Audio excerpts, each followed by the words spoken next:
Bonjour, les hamsters de la finance. Vos talents stratégiques sont-ils prêts? Et je ne parle pas d'échecs ou de jeux vidéo, je parle de prospérité financière. J'ai déterré une vidéo avec une méthode intrigante pour booster votre richesse. Même si vous connaissez déjà de nombreuses façons d'augmenter vos revenus, une idée de plus ne fait jamais de mal, non?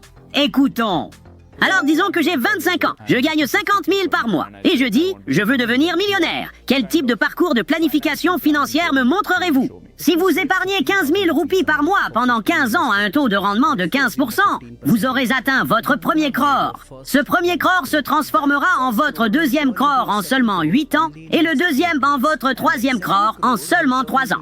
À partir du 5e crore, Sharon, vous commencez à ajouter un crore chaque année. Ensuite, si vous voulez aller plus loin, construisez un portefeuille d'actions directes si vous avez acquis suffisamment de connaissances sur le marché et accumulé une somme considérable de richesse. Mais, quelle est la somme considérable de richesse? Au moins un demi-million de dollars. Vous pouvez alors commencer à envisager certaines options de PMS. C'est comme un fonds commun de placement plus risqué? Absolument! Avec une taille de ticket réglementaire minimale de 50 lakhs. C'est une stratégie bien pensée. Surtout en considérant qu'un crore équivaut à 10 millions de roupies. Elle présente également une approche solide de l'épargne et de l'augmentation progressive de la richesse. La richesse demande de la discipline, mais aussi un processus d'apprentissage important en économie et sur le marché dans son ensemble. Si la richesse tombe soudain du ciel et que vous voulez l'investir, il y a de fortes chances que l'investissement ne soit pas aussi rentable qu'il pourrait l'être. Alors, épargnez, multipliez vos actifs et devenez plus sage financièrement.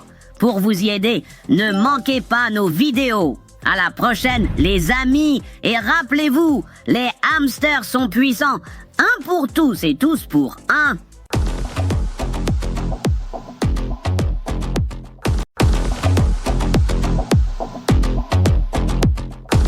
Salut les hamsters de la finance.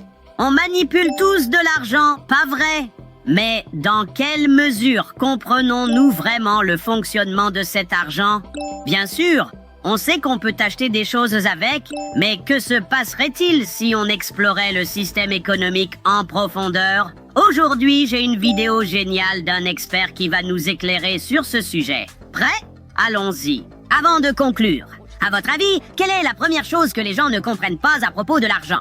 Oh! Ce que je peux dire, c'est que les gens ne comprennent pas le fonctionnement du système économique. Et la raison pour laquelle c'est important, c'est parce que, heureusement ou malheureusement, plutôt malheureusement, c'est rentable de les maintenir dans l'ignorance et la pauvreté. Et vous me direz, Jasprit, de quoi vous parlez? Ça a l'air méchant, négatif et malveillant. Eh bien, si vous comprenez le système économique, ce qui est quelque chose que j'aimerais que les systèmes éducatifs enseignent, c'est que notre système économique repose sur la dépense. Cela signifie que plus vous dépensez d'argent, plus quelqu'un d'autre en gagne. Si vous n'en dépensez pas et que vous épargnez et que tout le monde commence à le faire, notre système économique entier s'écroulerait. Intéressant, mais un peu conspirationniste, non? Épargner de l'argent est une habitude solide et investir c'est encore plus cool. Mais je pense que le dépenser compte aussi. Sinon, pourquoi gagner de l'argent? C'est certainement un sujet intéressant à discuter. Partagez vos réflexions en commentaire, les amis, et essayons de comprendre ça ensemble. En attendant, je pars à la chasse de vidéos encore plus cool pour vous. Ne manquez pas nos nouveaux épisodes. À plus, et n'oubliez pas, les hamsters sont puissants, un pour tous et tous pour un.